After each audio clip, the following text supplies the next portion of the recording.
According to most of the expert opinions at the beginning of the 1980 season, this was the playoff game that was not supposed to be. The Dallas Cowboys rebuilding in 1980. The Atlanta Falcons just looking for respectability. Well, they are here today. Wyskowski retreats.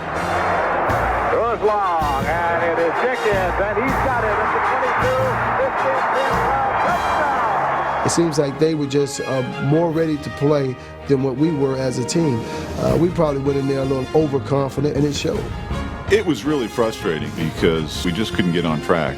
We just did not execute well or give them credit. They were playing pretty good defense that day. You know, we were very much so coming out on top and dominating them. And at this point, I'm really thinking about what color metal flake I'm going to put on my new bass boat. Nobody panicked. We had a little quiet confidence that, you know, if we're going to get beat, we're going to go down swinging. Giving it out to Newhouse, and he goes in for the touchdown. Our team was the best team in football if it was played in a phone booth. If you made it a space game, and that's what they did. They played all the total width, and that wasn't our strength. We went Republican. We went real conservative late in the game, trying to preserve that lead and quit throwing. I can remember, you know, when the tide shifted, you know, when you felt the momentum swing. It was a devastating feeling, trying to get that thing turned back around. When you'd been idling for a while, to take it back up to 9,000 RPMs was kind of tough. There were a million little things that had to go just right for that whole sequence to take place the way that it did. And the stars were all lined up right for us. He was a different Danny White. He was commanding, he was demanding. It seemed like he got more vocal. It seemed like he was waiting for this one situation in his career. And now this is my opportunity to put the ghost of Roger Staubach in the closet where it belonged at that time.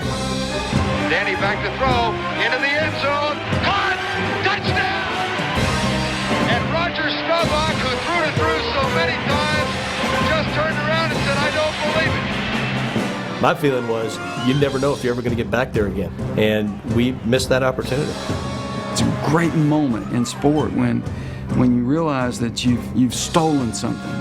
When you grasp it, you just ripped it out of somebody and you ripped it out of their heart. Monster, we got a pull for him. Roger who? Roger who? We got a pull for him. It was good for Danny. It was good for everybody on offense. It showed that, you know, we didn't need Captain Comeback to still come back. This is why we the baddest motherfucker in the NFL.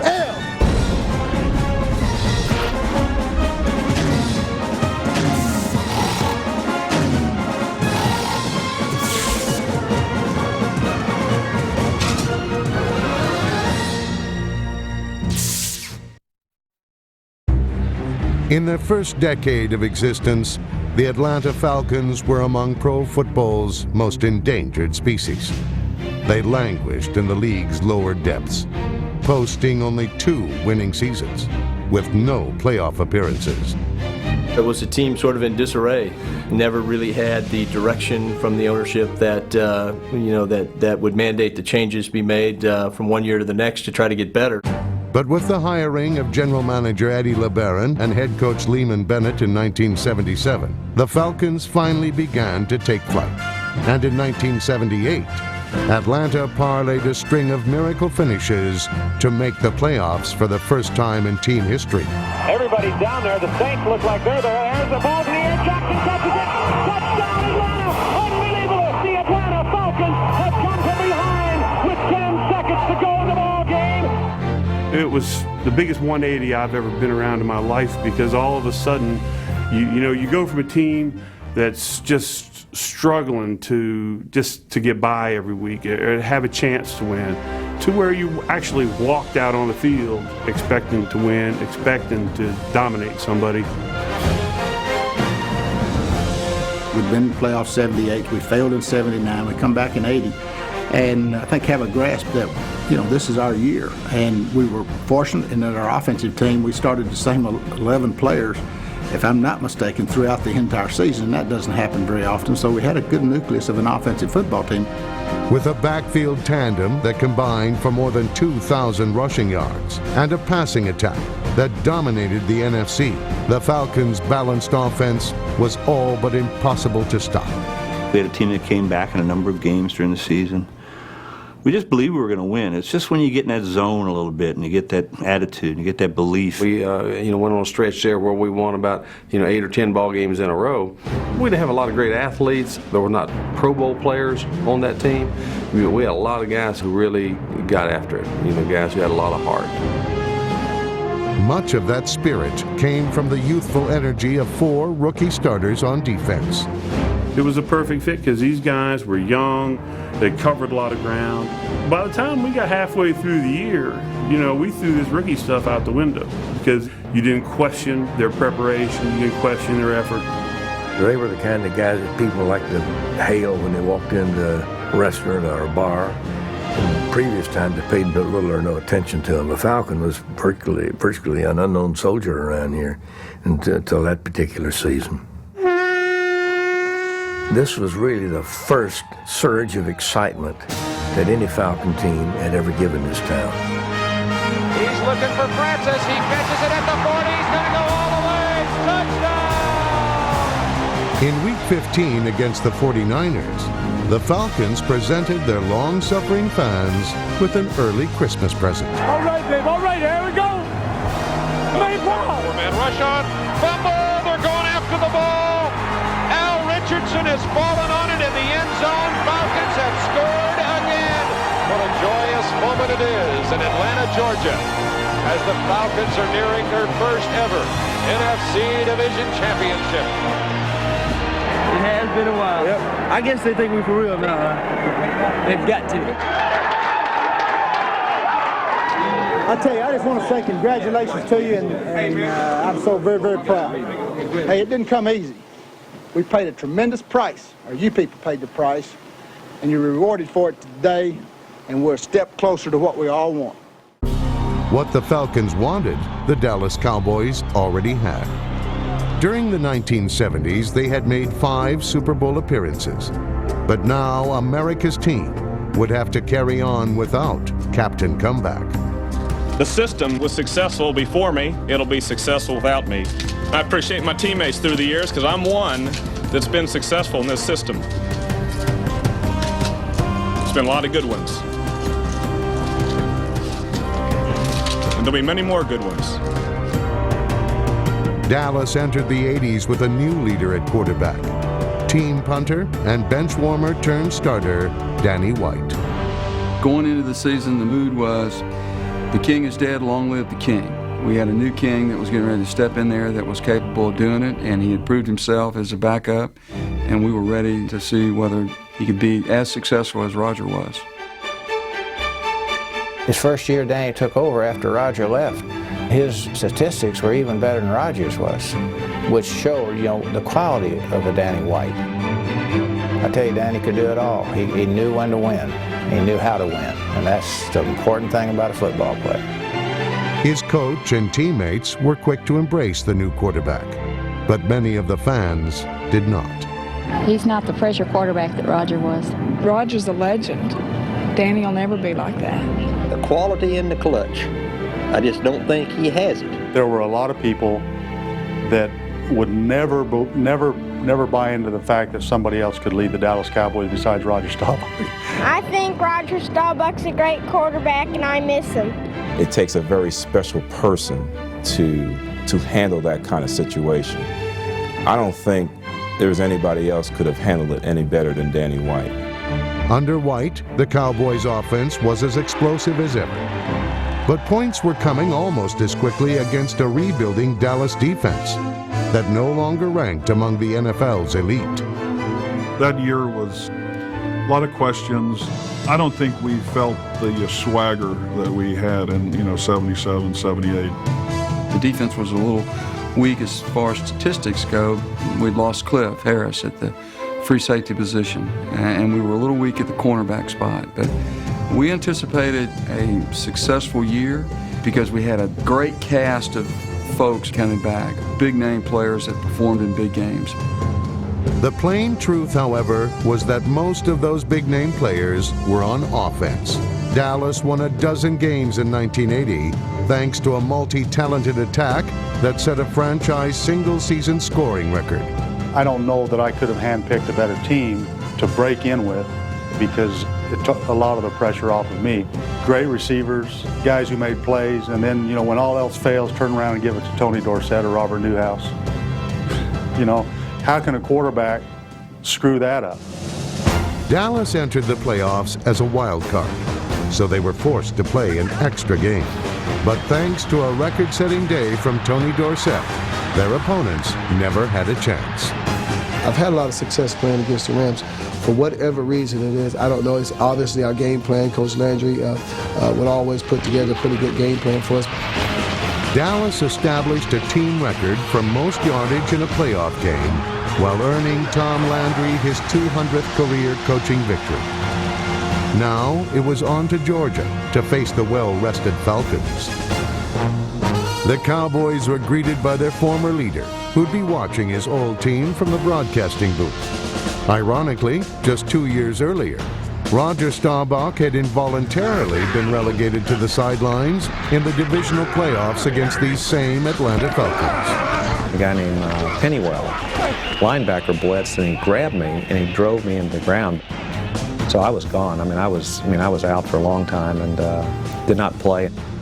All of a sudden, here comes Danny White, who really hadn't proved himself to the football team, especially to the offensive football team, that he had the ability to perform in a pressure situation such as a playoff game. I believe he hit a couple touchdown passes.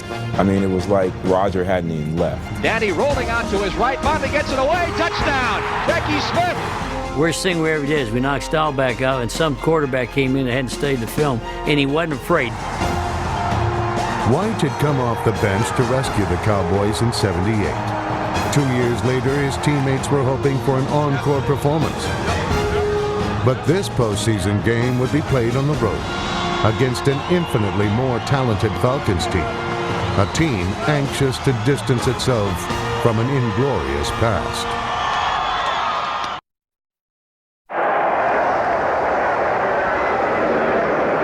Kelly, Lindsey Nelson with you from Atlanta's Fulton County Stadium here in this big NFC game. The winner goes on to the NFC Championship against the Philadelphia Eagles, and the loser goes to the golf course. The entire playing field just now is in shadow. We have a bright sunny day in Atlanta. Beautiful football afternoon.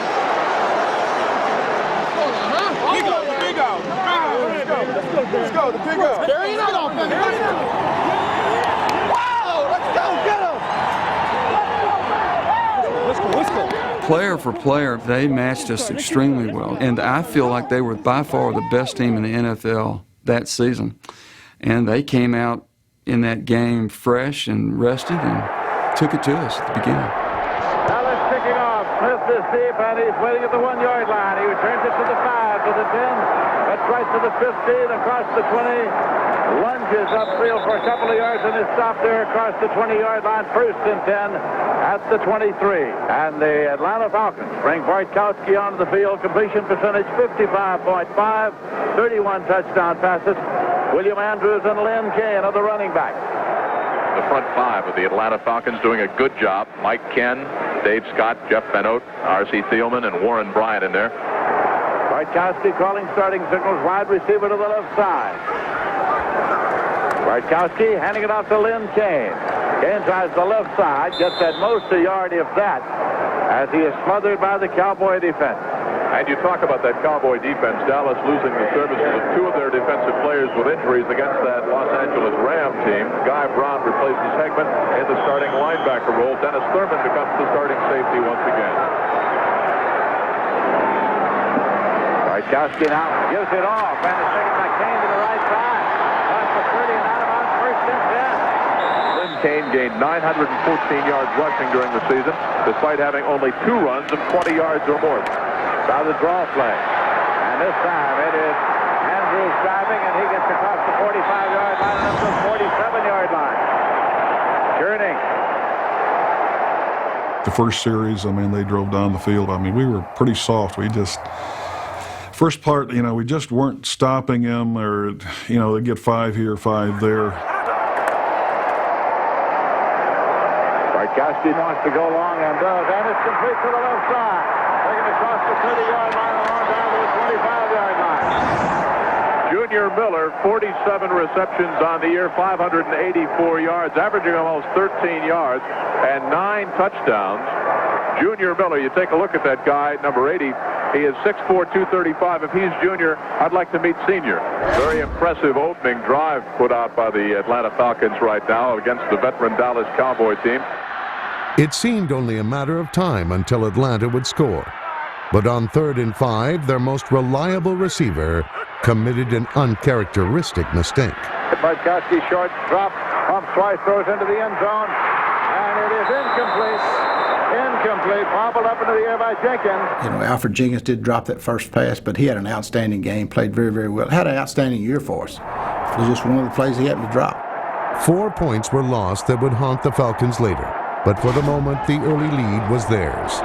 Mazzetti boots it up, and it is good. And so the Atlanta Falcons have scored first. Take the opening kickoff. They go 56 yards, 12 plays. They use 5:21 on the clock, a 38-yard field goal. And the Falcons are smoking early. Here comes Mazzetti now. Boots it. Knuckleball to the left side over near the sideline. It is fielded and lateral long. And it's going to be stopped at the 22-yard line. The veteran Dallas Cowboy team with a new leader at the helm. Of course, it's Danny White, who's replaced the retired Roger Staubach. And beating the Los Angeles Rams last week, 34-13, the Dallas Cowboys put on the greatest offensive performance, certainly among them in the history of their team in postseason play, with over 500 yards total offense. Dropping back is Danny White to pass on first down. He's going long. Way downfield, incomplete. Intending it for Tony Hill. Our goal was to make you throw on 1st and 10. If we could make you throw on 1st and 10, and you were not successful, we could therefore win that series. Because now in 2nd and long and 3rd and long, we were going to give you stuff that you have never seen. Dorsett gets it, goes to the right side, and he stood up there. And this was a day when Tony Dorsett was not the focus of our offense. I think we realized very early on that they were all keen on him, and somebody else was going to have to take up the slack. They were all over him. No secret about the fact these young Falcons feel if they can shut down the running of Tony Dorsett, they can contain the Dallas Cowboys offensive unit all together here this afternoon with their young defensive charges. That's what Atlanta wants to do this afternoon, force Danny White to throw, and that's what they've done here. Jerry Glanville's defenses are not designed to be pretty. They're designed to be brutal. You know, you see guys running to the ball. You see big D linemen stroking running backs on screens. I mean, that's all part of his plan. And you know what? We bought into it hook, line, and sinker. I'll take an inside position because everything they're doing is they're running slants over the middle and stuff. White's rolling one way and stop him throwing back the other. So I would even take it as far as 7 or 8 yards from the sideline because they run one out. Right. So I would take that inside away from him because everything's going over the middle. The Atlanta Falcons have a 3-point lead, 6:31 remaining in the first quarter. Steve Bartkowski brings them up. Kane on the right side, Andrews on the left side, wide receivers left and right. Bartkowski handing it off, taken up there by Andrews. Picked up about 5 on the play. 2nd down and 5 at the 25-yard line. Gets it and gives it off to Kane. And Kane finds some running room across the 30. He's got the first down, gets across the 35, 36-yard line. He's doing a good job, I think, of mixing the run and the pass early in this football game. The Atlanta Falcons right now are taking the football game to the Dallas Cowboys. All year long, people didn't know how to defend us, and anytime we could get a one-on-one matchup with Alfred Jenkins, I was taking it. The post route was one of the best things that Alfred Jenkins did, and the flip side of that was he went to the corner better than anybody in the game. Bartkowski retreats, throws long, and it is Jenkins, and he's got it at the 22, 15, 10, 5, touchdown! Alfred Jenkins took it in for the TD. Alfred was just one-on-one, and he could run as fast as I could throw it. The only guy I've ever played with who I can say that about, and I just lofted it up there. It was a pretty easy deal. I'm sure after that bomb, Lindsey, from Bartkowski to Alfred Jenkins, they feel they can work on Aaron Mitchell all afternoon because Jenkins had Mitchell beaten a good 3-4 yards. I'm not so sure we won't see that play several times before this day is done. The Mitchell-Jenkins mismatch was a Cowboy concern, but for now, Dallas was faced with more immediate problems. They needed to generate some offense to change momentum and cut into Atlanta's double-digit lead. Danny White throws a screen left, and it's taken there by Dorsett. Dorsett is up to the 45-yard line before he's popped there. The Cowboys have done little offensively in their 2 possessions. Meanwhile, Atlanta's had the ball twice, and they put points up on the board twice. Down at the wide receiver's left tonight for Danny White, who is back to set it up. And he whips it complete up to the 50-yard line. It was Dupree, Billy Joe Dupree, the tight end. Fulton Kuykendall made the hit. Clock is running, 3:25 remaining in the first quarter. Here's a quick pitch, and against the reverse of Drew Pearson carry. Pearson goes to the right side across the 50-45. Drew Pearson stopped at the 41-yard line. Kenny Johnson made the tackle over there. Cowboys trying to keep their drive alive. Danny White sets up, going long, and it is complete inside the 25-yard line to Tony Hill. You won't see a finer catch in terms of concentration than that one by Tony Hill. In the midst of triple coverage, and credit Danny White because he threw it on a thimble right in there. The Falcons were wobbling after absorbing the Cowboys' counterpunches.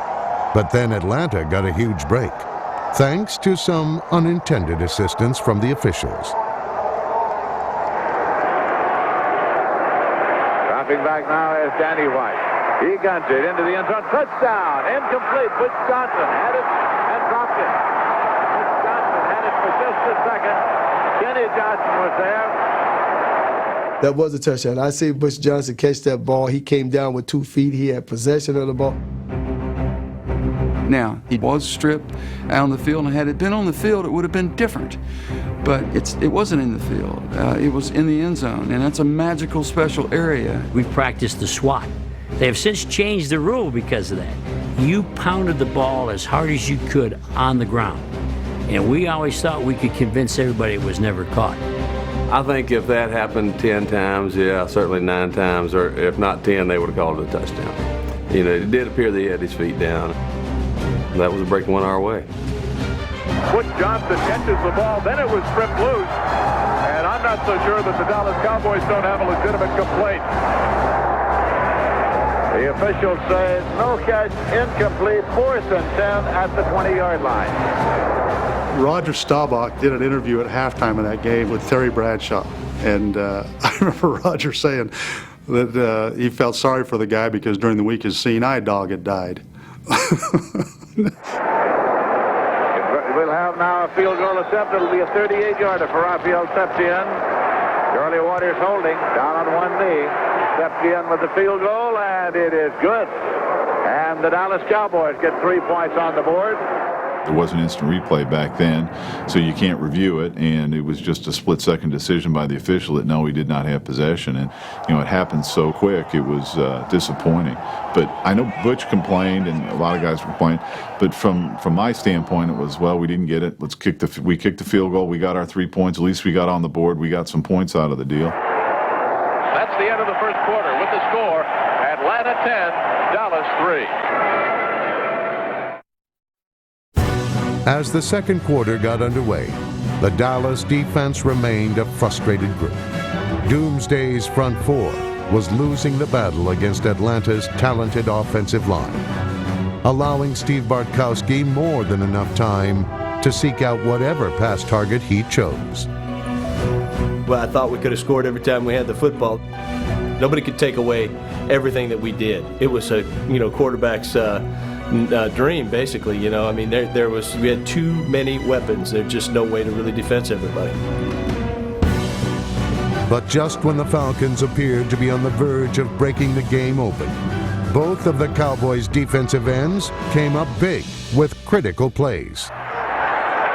Bartkowski handing it off, and they come to the left side. Andrews gloves off one tackler, tries to go back to the right, but he can't get away this time. It's Too Tall Jones was the man playing tag with Andrews, and finally pulled him down back there at the 47-yard line. This is a big play for the Dallas defense here, Lindsey. They have not stopped the Atlanta Falcons yet in this football game. Each time Atlanta's had the ball, they've gone down and scored. 3rd down and 19 yards to go for the Falcons. They have the ball at the 47-yard line to the Dallas Cowboys. Bartkowski retreating. And he is is hit. The ball bounds away. Dickinson's on the ball. It is a fumble. Dickinson recovers for the Cowboys. 1st and 10 at the 45-yard line of the Atlanta Falcons. Well, big play time for that doomsday defense of the Dallas Cowboys. And the man that got through there, number 79, Harvey Martin, the 8-year veteran from East Texas State. So the Cowboys operate 1st and 10 from the Atlanta 45. Their priority became protection because we had knocked down so many quarterbacks. So I think for that reason, they weren't trying to force the ball down the field. And that gave me more courage to play one-on-one out there. They never did really attack us in the first half. I was surprised that they didn't attack our corners a little bit more. On the next series, the Cowboys' wideouts became little more than roving decoys. Not a single pass was thrown their way. In fact, neither would even touch the ball until just before halftime. Play action. White is rolling and throwing, and it's complete to the tight end Dupree. Across the 30 and down to the 26-yard line. Kaskendall and Curry made the stop. And they give it this time to Dorsett. He tries the right side, can't turn the corner. He got a yard to the 24-yard line as he was bounced out of bounds by Al Richardson. Rookie linebacker. It's going to be 2nd down and 9 yards to go. Hand it off to Dorsett. He tries the left side. Finds a little running room to the 20. And it's going out of bounds at the 16-yard line. Pat Donovan, the left tackle. Herbert Scott, the left guard, clearing that hole. And then Dorsett turned it outside and did it on his own. But he is just shy of 1st down yardage. It's 3rd and about 2 lengths of the football. Quarterback sneak. Danny White tries to wedge him out. And I think he got it. It is a 1st and 10 at the 15. Ron Springs is in there in place of Newhouse now. Dropping back. Danny White throws screen to Springs on the left side. 15, 10. Down the 5-yard line and just inside the 5. A Falcon stop brought on 3rd and 1. So Dallas beefed up with 3 tight ends. One of them was about to become a hero. I can remember the play called fire slant 27 bootleg right. Was the name of the play. At the time, it was a huge play. We needed points desperately. We've got all the tight ends on the squad in there at the moment. And rolling is White and looking, and he throws, and it is taken at the goal line. Touchdown, Joe Dupree. Dupe had an out route, and he got shut off by the linebacker. And he actually posted him with his left arm, and I threw the ball back on his right shoulder, and once he gets you posted up, there's just not much you can do about it. And he posted up, and fortunately I got the ball on the right shoulder, and he made the play and stuck the ball in the end zone. Billy Joel was a good player, but we were not doubling him. We wanted the ball to go there. That's an area where we thought we could match up, we could run with him. And so that was a good play selection by them. They were getting paid to figure out what we were doing, and the tight end was not a priority with us. While focusing all their energy tying the game, the Cowboys had neglected to make some much-needed defensive adjustments, and Atlanta made them pay. They started abusing us on the outside with their wide receiver, Jenkins, especially against Aaron Mitchell. And the matchup just didn't work. 1st and 10 at the 34-yard line. And dropping back is Bartkowski. Going long to Jenkins, and he is in a crowd. And how he made the catch at the 15-yard line, I'll never know. He was spiked by Dennis Thurman. And Aaron Mitchell, he got the ball at his 1st and 10, got it at the 16-yard line. You know, it's one of those deals where you just kind of get a feeling about, the guy going to want the ball more than the other guy, and just kind of toss that one up there. I remember thinking as soon as I let it go, oh, God, I've thrown it into double coverage, But, again, Alfred was such an athlete that he just went up and got the football. Dennis Thurman came over. Actually, Thurman almost had the ball for the interception, and Jenkins took it away. So the Atlanta Falcons in a game that is tied 10-10 with 3.5 minutes left to play in the first half. Have the ball 1st and 10 at the 16-yard line. Opened up and now dropping back. Bartkowski, his pass is complete. Taken by Junior Miller, and he goes out of bounds at about the 2-yard line. The pass was there all night long, and Bart was humming. Junior Miller had a big night. That was the best year Junior had, maybe the only year Junior had. Junior faded very quickly, but he was a very, very good tight end that one year. Bartkowski waiting for the snap. Gets it now, gives it to Kane, and Kane dives in. Fine touchdown for the Atlanta Falcons. And the Atlanta Falcons who take Kane's touchdown, and the Falcons regain the lead. Simply bowled it over behind the right side blocking of R.C. Thielman and Warren Bryant, and the Falcons go, well, they go a bunch of yards in just 4 plays. The big one, though, the bomb to Alfred Jenkins again. And the Atlanta Falcons are leading in the ball game now by a score of 17-10. Dallas took over with plenty of time remaining before the half. But Atlanta's aggressive defense was well prepared for just about everything in the Cowboys' 2-minute drill. We'd run a running play and we'd have a breakdown, you know, with 1 guy or 2 guys, and they'd make nice play. Passing game-wise, I really don't think we really figured out what coverages they were running, and I think we were confused. I think the coaches were a little confused as to what plays to call. I think that, you know, they changed their coverage and had Danny a little confused because we just weren't making it work. The sputtering Cowboys gave the ball back with half a minute on the clock. More than enough time for Alfred Jenkins to continue tormenting the shell-shocked Dallas secondary. 30 seconds remaining to be played in the first half. Dropping back is Bartkowski. He goes long, and Jenkins has got it up at the 44-yard line of the Dallas Cowboys. Alfred Jenkins with a leaping catch, 1st and 10. Charlie Waters made the tackle. The Cowboys, of course, you're talking to yourself back in the secondary. Somebody's got to come up with some kind of a big play here because Bartkowski has simply been picking the Cowboy defense apart. With 15 seconds left, one Dallas defensive back finally did make a big play. Dropping back now is Bartkowski.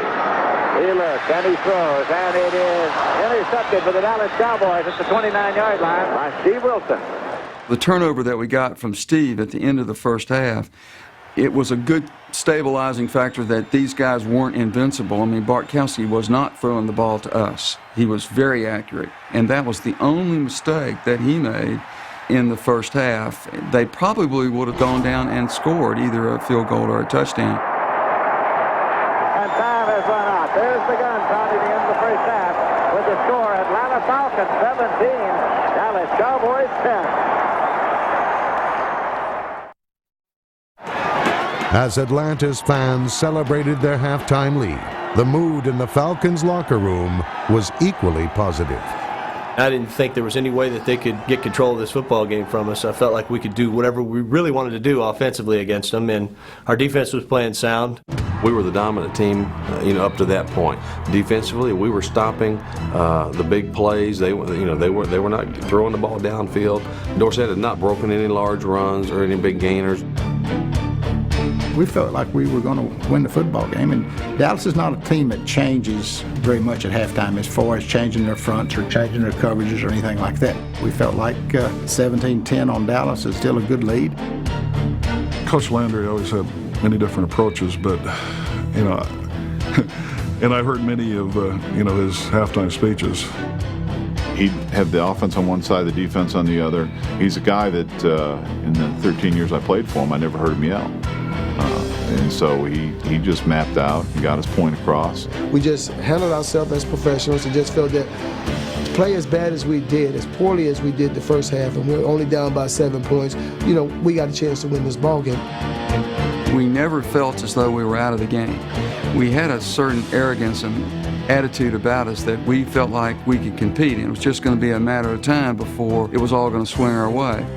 Coming up, the second half of the 1980 Cowboys-Falcons divisional playoff. They were pretty methodical. They remind me of guys going into work. They weren't emotional. It wasn't a raw team. They just sort of said, this is what we do. Oh, that didn't work. We'll come back and do it again. We didn't feel like we had played very well in the first half, and yet we were still in the game. We had a lot of confidence coming down the third quarter. We could win this game. Danny White brings the Dallas Cowboys up. It is Dorsett on the field with Adam taking the pitch down to the right side. Across the 15, across the 20. Gets it out to the 23-yard line. Second down and 1 yard to go. Newhouse, the lone setback. Newhouse gets it, and he gets the 1 yard. He picks it up out to the 28-yard line, 1st and 10. Dorsett moves into the left set. Now he's back into the tailback of the I formation. Danny White is throwing to the left side, and it's complete. Drew Pearson, and he was stopped by Kenny Johnson. The Cowboys' opening possession of the second half began with methodical efficiency, a patient mix of run and pass. On 3rd down and 5, what appeared to be a big play for Dallas resulted in a seismic shift in momentum. 3rd down, 5 yards to go at the 49. Into the shotgun now. Danny White gets the ball retreat. Danny White being chased down the pocket and throws it complete behind the line of scrimmage, but being advanced now. And Dustin Pearson is across the 30, 25, 20, 15. And now ball is fumbled. The scramble is off. Picked up by the Falcons, and the Falcons are readvanced. 15-yard line. 4 more. Falcons linebacker Joel Williams, who as an undrafted free agent produced 16 quarterback sacks in 1980, authored what is one of the most overlooked yet singularly spectacular individual plays in NFL playoff history. Joel put on a performance non-parallel with that play right there. Wasn't it beautiful? I mean, here we come out with the ball. That's the way Joel ran. He had great pressure. He was close to getting a sack. They throw the ball. They have a big-time play. He turns, he sprints to where the ball is caught downfield. The guy is running after the catch, and he knocks that ball loose. All done by the same guy. Preston made a great run, made a couple of great cuts, and we thought was going to go all the way, and then got stripped from behind. The ball came out, and they got it. But I'm going to have to look at that again. That's hard to believe that a guy could run that far down the field and make that kind of a play. Every guy tried to get in on every single play. And we had convinced ourselves that we could wear them down. If we keep hitting them and we keep chasing them, they will surrender. The Dallas Cowboys took the opening kickoff in the second half, and they used almost 4.5 minutes on the clock. They came away with a turnover. Preston Pearson stripped of the ball from behind. Tom Bridemore picked it up at his 10, ran it back a couple of yards. Everybody started belting everybody else. One penalty flag later, Atlanta operates 1st and 10 from their own 30-yard line. Bartkowski, wide receivers left and right. Short drop. Puts it out to the left. Taken out there by Jenkins. Alfred Jenkins takes it back at 40. 45-50 across the Dallas territory. At the 48-yard line, Bob Brunick made the stop. 1st and 10 for the Atlanta Falcons in Dallas territory. And a wing left with a lone setback. They try the draw play. Big opener. And Andrews slips through for about 10 yards to the 38-yard line. Bartkowski dropping back. Goes up the middle and it's complete. Taken in by Andrews. Inside the 30-yard line, and Andrews is stopped at the 27. Bartkowski waiting for the snap. And again, it is taken by Andrews. He tries the left side. Gets inside the 20-yard line. Feels going down to the 16, maybe the 15. Aaron Mitchell finally made the tackle. It's another 1st down for the Atlanta Falcons. You can simply feel the electricity in the air here at Atlanta's Fulton County Stadium. The offensive surge of the Atlanta line right now sticking it to the Dallas, what once was a doomsday defense. That time, William Andrews simply ran out of the grasp of Harvey Martin, ran away from Randy White, and picked up another Falcon 1st down. Now they come out in the I formation. Wide receivers left and right for Bartkowski, who has the ball. Gives it to Kane, tries the right side. Kane gets about 3 yards down to the 12-yard line before he's stacked up there. Running back to split. Kane on the left set. Andrews in the right set. Motion back from an outside right. Bartkowski retreats, sets up, throws, and it is complete. And it is taken in there for a touchdown. Touchdown. The end zone. Andrews took it right at the 1-yard line across the goal line. Bartkowski hit him on the numbers. Touchdown for the Atlanta Falcons. It was a play that we had designed in our game plan to run inside the 20, where we knew what the coverages are going to be. We're pretty much certain they're going to be in man-to-man and that type of thing. Andrews broke back inside and beat the middle linebacker that was coming over there to cover him, and was able to take it in the end zone. And it was a play that we had specifically designed for a specific situation in the ball game. The Falcons now led 24-10 midway through the third quarter.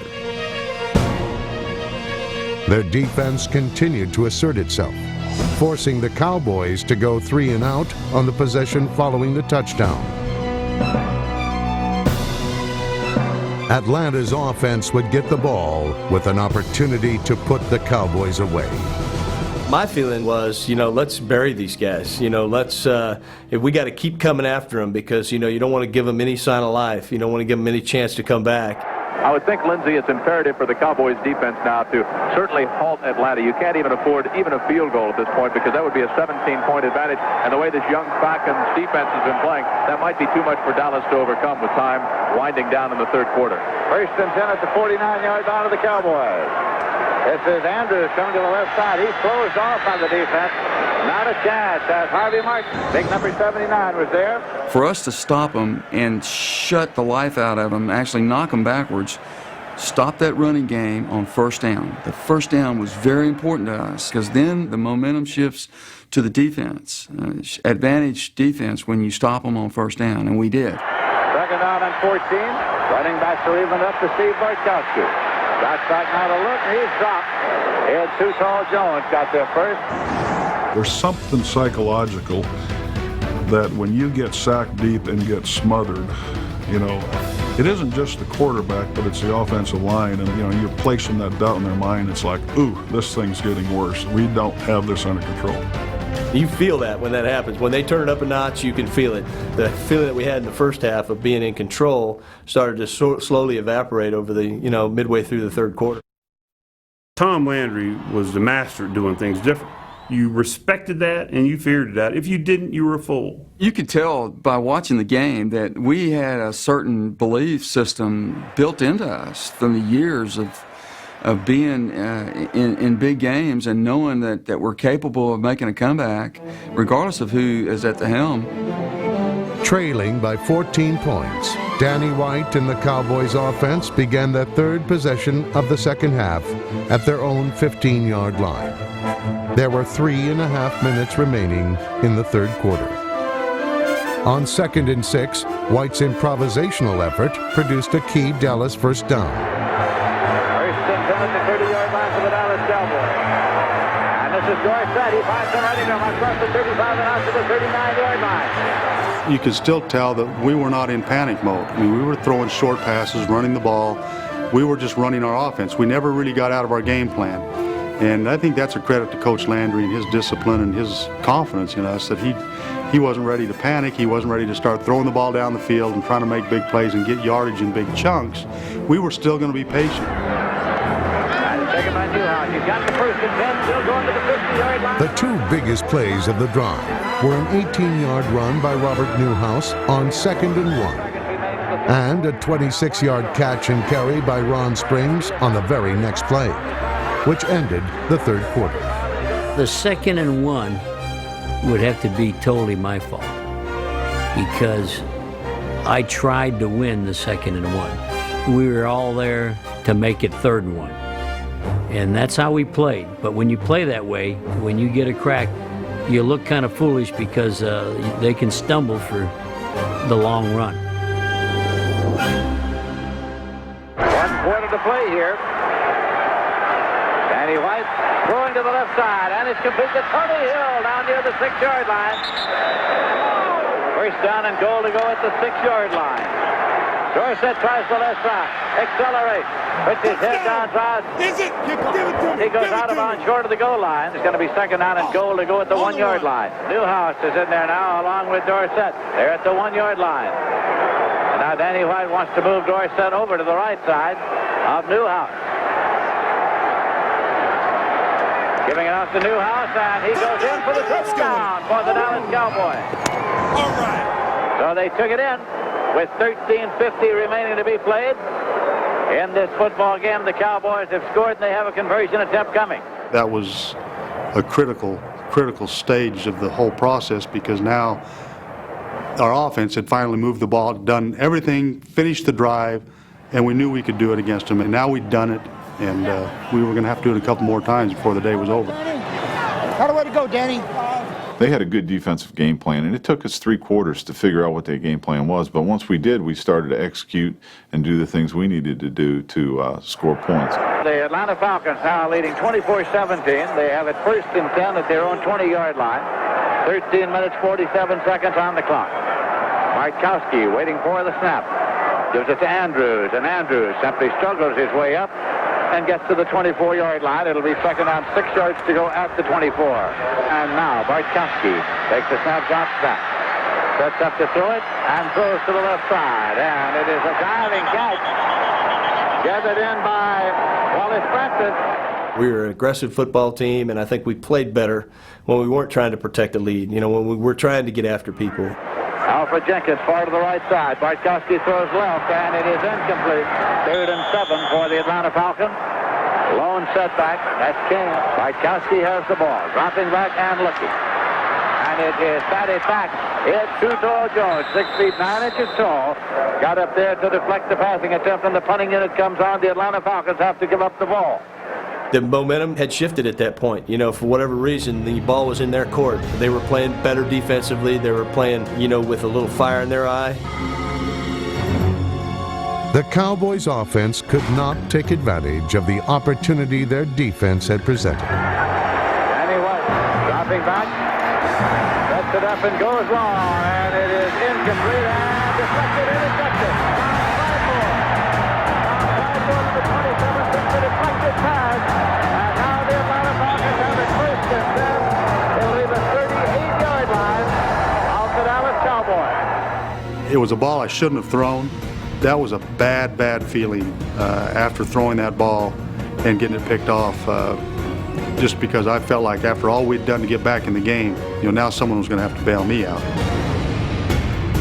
Momentum's key at that point in the game, so now we kind of get the thing shifted back, get the football in pretty good field position. I think at that point, we're still, or from my perspective, very confident we're going to win this football game. The importance of this Atlanta Falcon drive is certainly obvious. Atlanta leads 24-17. Lehman was the kind of guy that he would not be afraid to stall the ball, to try to kill the clock. And if he felt like he had the upper hand and he had enough points. Here's a handoff. Andrews goes to the left side. Dives up to the 35-yard line. We went Republican. We went real conservative late in the game, trying to preserve that lead and quit throwing. Ran William, and they shut us down. Lehman sat on it. I mean, hindsight. I never did feel that way. I went back immediately after the ball game and tried to go through every play and every situation and as why the play was called and when it was called and that type of thing, and I didn't feel that way. On 3rd and 5 from the Dallas 33-yard line, the Falcons converted a key first down on the swing pass to Lynn Kay. That put them inside the Cowboys' 20. The play call was an aggressive one, more liberal than conservative. Short drop. Bartkowski looks, stays out of the pocket, and he's going to keep the ball and eat it. Back at the 23-yard line. It's a sense you get in games like that. I don't care how long you've been playing or how short you've been playing or if you're just a fan, there is a sense. The sense was this one's slipping away. What was evident was that the Cowboys' defensive line had taken control of the game. 3rd and 7 at the 16-yard line. Junior Miller in motion across, mowing right. Bartkowski dropping back. And again, he evades the tackler. It's hit just as he throws. It's incomplete off to the left side. And so it's going to be 4th down, and Mazzetti comes out of the field. Jim Mazzetti. We couldn't take advantage of the opportunities that we had in the second half. And we may have made a mistake by not going ahead and going after them even more and trying to totally put the game out of reach. But if you look at the play-by-play closely, we had 2 opportunities in the second half where we were on the 50 or inside Dallas territory on the 50. One time had to settle for a field goal. One time took a sack, ended up having to punt the football. The failure to capitalize would come back to haunt the Falcons. They would add to their lead with a Tim Mazzetti field goal. But would it be enough to secure victory? This will be a 33-yard attempt. A 33-yard attempt for Mazzetti. James puts it down. Mazzetti boots it up. And it's good. 33-yard field goal. And so the Atlanta Falcons add 3 more.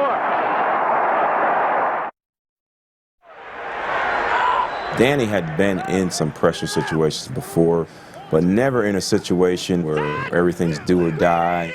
You have to make the plays for us to win. Roger had proved that he could perform in those situations, but there was still some doubt whether Danny White could perform in those situations. Doubt amongst the coaching staff, doubt amongst the players, doubt amongst the media, doubt amongst the fans. White back to set up, and he's going long to the sideline. It's taken by Drew Pearson. Big first down. All I could think of was take your keys, execute the offense, have confidence in the plays that are called, have confidence in the system, have confidence in your teammates, and don't try to win this thing by yourself. Through 3.5 quarters, the Cowboys had struggled to get the ball downfield to their wide receivers. That would now change. Atlanta with a 10-point lead, 5.5 minutes left to play in the game. Danny White waiting for the snap. Again drops straight back. And he throws up the middle, and it's complete to Drew Pearson. He is inside the 25-yard line. I'm sure it just freaked out Atlanta. You could just tell that the way they got back to their huddle that they said, oh my God, these are the guys we've been watching on TV, winning championships. This is Drew Pearson. We believed that it was going to happen. Following the 24-yard completion to Pearson, White would hit Tony Dorsett for 9 yards. What happened next was the stuff of legend, with a nod and a wink to Roger Staubach. Second down and about 1 yard to go for the first down. The ball is inside the 15-yard line. Now Danny White rolls to the left side. Sets up, looks back right. Scampers out to the right side. Stops, looks, and gives an indication. Throws into the end zone. And touchdown for the Dallas Cowboys. Drew Pearson, number 88. I remember like it was yesterday how he pointed to the left, and I could see all the defenders and everybody start going that way where he was pointing. I didn't move, and he read that, and he just zipped the pass into me, and I was able to catch it between two defenders, and that gave us one of the touchdowns we needed. There was nothing out there but just time. And it seemed like it was forever. I mean, it seemed like I was out there for 5 minutes. That play lasted, I think, 55 minutes by itself. He stood back there for 5.5 minutes. They had to turn the stadium lights on. In fact, he stood back there so long. But the amazing thing, if you look at the tape closely, when he pointed, he was pointing for Pearson to go back the other way. I was pointing to Drew to go to the left corner of the end zone where there was nobody. And as so many great plays, just exactly the way you draw it up, right? The defensive backs all see me point, and they stop, they freeze, and actually some of them actually started running to where I was pointing. Drew moves the other way into a hole. And this is one of those times when you see that 88 down there staring at you, something happens. And I threw a ball that I probably should never have thrown. Because it was Drew, I threw it anyway. White simply scrambled out to the right side, was in some trouble. Then Pearson cut the pattern back on a post. Danny White with his finger points where he wants him to go. Drew Pearson went up and comes down with a catch right in front of number 37, Kenny Johnson. So the Dallas Cowboys have come back. And we have a 27-24 ball game. 3 minutes and 40 seconds left to go. Can be an eternity right now for both of these football teams. This game is a long way from being over. The ball is at the 24-yard line, 1st and 10. Raitkowski, snap pass out to Kane on the right side. He struggles up the sideline, steps out along there somewhere. It'll be marked, I think, in the vicinity of the 30-yard line. Well, if you're a Falcon rooter, you've got to like that call. Aggressive play calling. 2nd and 4 at the 30-yard line. Kane off the tail of the tandem comes right, gets nothing. He stops at the 30-yard line. So it'll be 3rd down and 4 yards to go for the Falcons, but the clock is running. It is right now exactly 3 minutes remaining to be played in the game. Crowd is rising now to the occasion of the 3rd down. Junior Miller moves over to a wing left. Too Tall Jones started in, did not cross the line of scrimmage apparently. Kane gets the handoff. He's cut off as he tries to go left and comes back right and picks up at most a foot. You know what? On the mistake, Ed Too Tall Jones might have made the defensive play of the football game. That was the play that actually beat us. You go to your grave remembering Too Tall Jones trying not to jump off sides. Hey, you got to have some luck, and that was a lucky play. He's the only guy I know that the most pivotal play in his career may have been a stumble. If you do it 1,000 times, 999, you're going to get your ass chewed out because you blew it for everybody. Ed stumbles into the hole. I mean, he throws the whole play for a loop. We get the first down, ball game's over with. You know, man, wouldn't this show be a lot more fun if you're saying, hey, Jeff, how about the time you kicked Dallas's ass in 1980? I went on a hard count. I knew I could get him anytime I wanted to during the game, you know, and I just kind of was saving that. It was an ace in the hole. I knew they had their ear spin back. I knew they'd be thinking about shooting gaps or trying to get to me, you know, thinking maybe we were going to put the ball up. I thought it was an opportunity for us to get a free first down, if you will, without running a play. The Falcons were forced to punt. The Cowboys would get the ball with 1 minute and 48 seconds to play. A field goal would tie the game. A touchdown would put them ahead. Dallas will start first and 10, just short of the 30-yard line. The Dallas Cowboys, of course, a veteran team in this situation many times, but not with Danny White at the controls. They go into the shotgun formation. Taken out by Danny White. Butch Johnson. Just a little turnout, and he's taking it up near midfield. Preston Pearson is coming to the ball game for the Dallas Cowboys. Direct snap out of the shotgun now to Danny White. There's a screen right to Preston Pearson. At the 50, 45, at the 40, Preston Pearson goes to the 37-yard line. First and 10 at the 37-yard line. Direct snap to Danny White. Going long, downfield and incomplete. Atlanta leading 27-24. Crowd on their feet here at Atlanta Fulton County Stadium. Second down and 10 yards to go for the Cowboys. Shotgun formation. Danny White has the ball. He drops back. Goes a screen left. Taken by Tony Dorsett. 35, 30, 25. Clock says that we have 52 seconds left, and it's running. It is a first down for the Dallas Cowboys. Waiting to take the snap is Danny White. They're not in the shotgun here. Goes to the left sideline, and Tony Hill can't get it. Across the sideline. Second down and 10 yards to go at the 23-yard line. Still not in the shotgun here. That's Drew Pearson in motion across from the wing left. Danny White dropping back. Throws to Drew Pearson, and he has got a touchdown. Touchdown, Drew Pearson in the end zone. How quickly the face of this football game has turned. Preston Pearson was actually lined up on the wrong side of me. He was on my left, supposed to be on the right. On the snap of the ball, they come with a blitz to my right. And so I immediately read blitz read, hot read. As it turned out, Preston saw the blitz all the way. He steps up, across, and picks up the blitz. I didn't have to throw hot, but I did. Drew didn't read the blitz either because it wasn't a blitz situation, and he was in motion. It was behind him anyway.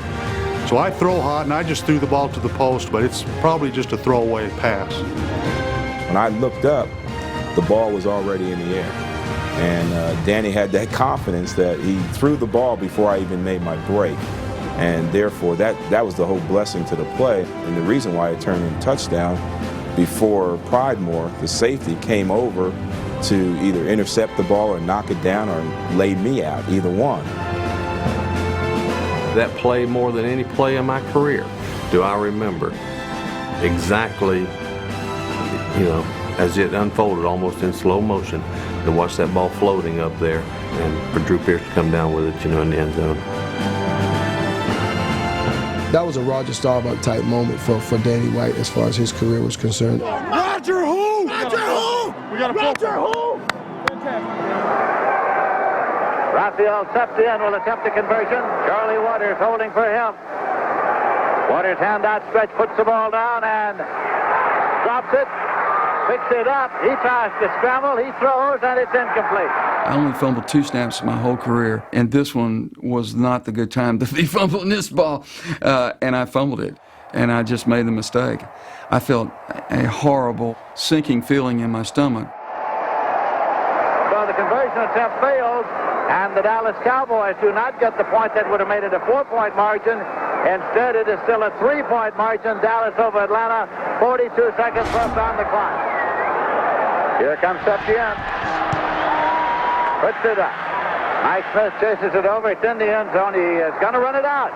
Gets to the 5, to the 10, to the 15, and just across the 20 and up to the 25, and possibly the 27 is a marker.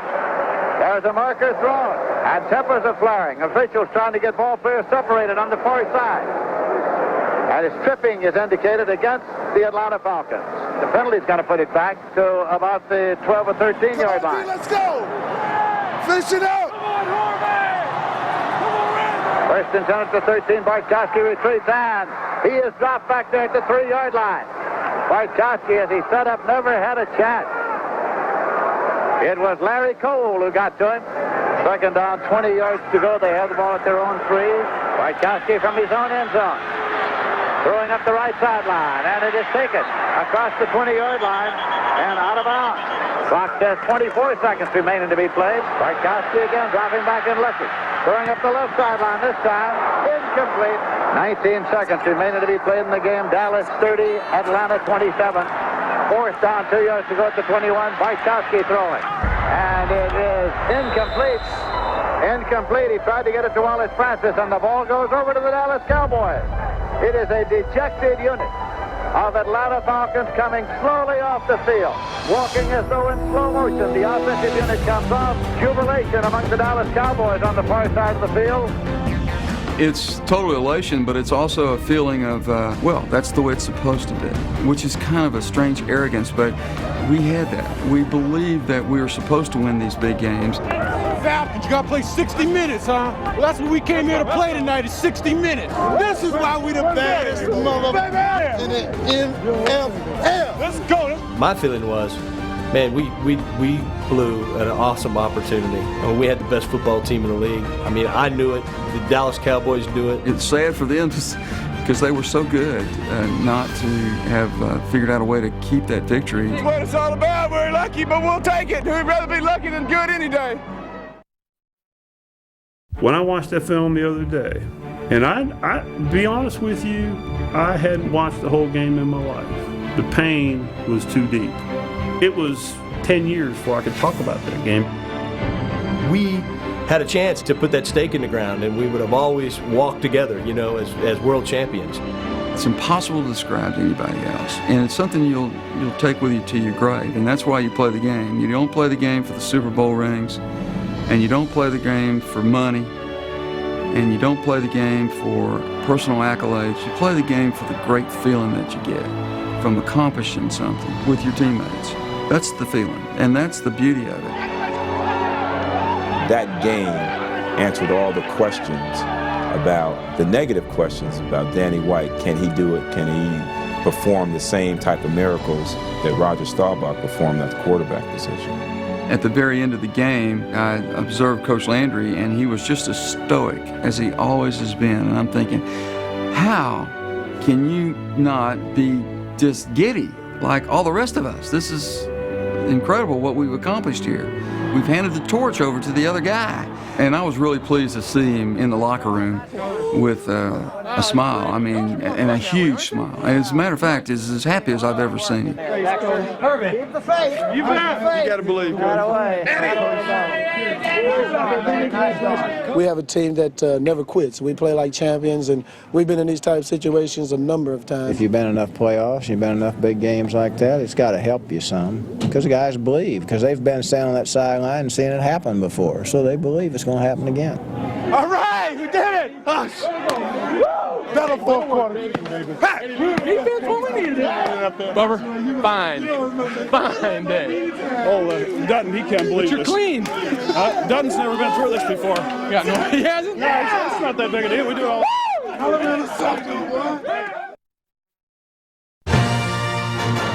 For the Dallas Cowboys, the come-from-behind victory was yet another in a long line of dramatic playoff wins for a franchise accustomed to postseason success. For Atlanta, it was a bitter defeat, whose impact was still felt the following season, when the Falcons lost 9 of their final 13 games to finish with a losing record. The football team we were in 1980 was who we should have been in 81. We just didn't win the close games like we did the year before. Offensively, we were an outstanding football team. We had Pro Bowl players. We had players that were playing very, very well. Defensively, we gave up a lot of points, and people were able to beat us by, reasonably high-scoring games. We just couldn't hang in there defensively. So you begin to ask yourself, well, what happens to a football team? It's basically the same personnel, basically called and played the same offense, the same defense, but don't win. In 1982, after becoming the first team in the league to clinch a postseason berth, the Falcons lost their final 3 games by a combined score of 103-37. The season ended in Minnesota when Atlanta could not hold on to a fourth quarter lead. When they lost that game to Minnesota in the playoff, it cost Lehman his job. I think people were telling Rankin Smith, and he was listening, that we're a good enough football team to make it to the playoffs, but we're not going to make it to the Super Bowl. In fact, that's basically his words when he fired me. The quote was that he had gotten to a plateau, and they wanted somebody to kind of take it to another level. It was never the same again after they fired Lehman Bennett. It's the worst mistake the franchise ever made. In the 7 years that followed, 3 head coaches produced only 33 wins in 111 games. The promise of 1980 had been replaced by a decade of decline. Oh, it was pitiful. It was horrible. You know, that's why guys retire after 9 years, you know. It's good to have you back. Thank you. Jerry Glanville, the defensive coordinator under Lehman Bennett, returned to Atlanta as head coach in 1990. Great to be back. Wish I never left. I know. Thank you. That's how we feel. A year later, the Falcons were back in the playoffs, securing their first postseason victory in 14 years. Haynes, touchdown, Michael Haynes. We're so excited for everybody. While the Falcons struggled to establish a winning identity, the Cowboys' 1980 playoff win over Atlanta propelled them to their 3rd NFC Championship game in 4 years. They would lose to the Philadelphia Eagles, the Cowboys' first defeat in the NFC title game since 1973. Danny White led Dallas back to the championship game the very next season. It was a dramatic contest whose legacy is the catch.